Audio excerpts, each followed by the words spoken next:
Dua pasien positif COVID-19 di Sumatera Selatan dinyatakan sembuh. Pasien yang sembuh adalah pasien 06 berinisial NW, 55 tahun asal Ogan Komering Ilir, dan pasien 08 44 tahun asal Jakarta yang menjalani perawatan di Palembang. Kedua pasien masuk dalam kasus impor atau mengalami penularan saat berada di luar daerah.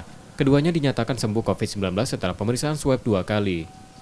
Meski diperbolehkan pulang, pasien sembuh tetap diminta isolasi mandiri di rumah selama 14 hari, dengan pengawasan Dinas Kesehatan untuk memastikan mereka benar-benar pulih. Pasien bersyukur atas kesembuhannya. Ia juga membagikan tips agar sembuh dari COVID-19 dengan mengikuti semua aturan rumah sakit, baik saat minum obat dan waktu istirahat. Ia mengaku selalu berpikir positif bertekad untuk sembuh. Memang tidak ada penyakit yang lain untuk mati sembuh, Pak. Sembuh dia, harus sembuh dia tuh.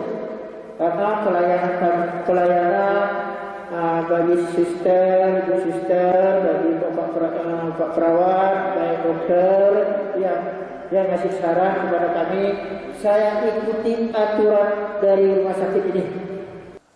Kesembuhan dua pasien itu menambah daftar pasien sembuh COVID-19 di Sumsel menjadi 3 orang, dari total 18 kasus positif. Hingga saat ini, RSMH merawat 33 pasien dengan gejala COVID-19.